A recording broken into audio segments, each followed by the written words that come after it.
SRM Tamil பேராயத்தின் பிரம்மாண்ட பேச்சு போட்டி முதல் பரிசு 5 லட்சம். சொல் தமிழா சொல் 2025 பிரம்மாண்ட பேச்சு போட்டி நெல்லை மண்டலம் போட்டி நடைபெறும் நாள் 9/3/2025. இடம் சதக்கத்துல்லா அப்பா கல்லூரி, திருநெல்வேலி. QR கோடை ஸ்கேன் செய்து விண்ணப்பத்தை அனுப்புங்க. மக்கள் தொகை அடிப்படையில் நாடாளுமன்ற தொகுதிகளின் எண்ணிக்கையை குறைக்கக்கூடாது என்பதை அனைத்து கட்சி கூட்டத்தில் வலியுறுத்தியதாக IJK ஊடகப் பிரிவு செயலாளர் முத்தமிழ் செல்வன் தெரிவித்துள்ளார்.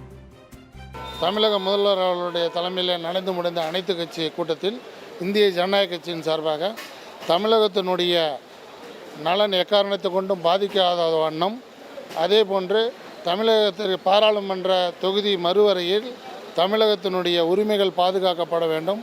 எக்காரணத்தை கொண்டும் அது இந்த தொகுதியினுடைய எண்ணிக்கை குறைந்துவிடக்கூடாது. அந்த 7.1 என்ற விழுக்காடு அதிகரிக்க வேண்டுமே தவிர அதுக்கு கீழே குறையக்கூடாது என்பதை தெளிவாக தீர்மானமாக நிறைவேற்றியுள்ளோம். அதை இந்திய ஜனநாயக கட்சி என்பதும் வலியுறுத்தி தன்னுடைய ஆதரவை மாநில நலனை கருத்தில் கொண்டு கூட்டணிக்கு அப்பால் ஒன்லி தமிழகத்தினுடைய மக்கள் நலனை மட்டும் கருத்தில் கொண்டு இன்றைய கூட்டத்தில் பங்கெடுத்து தன்னுடைய ஜனநாயக கடமையை சிறப்பாக செய்துள்ளது.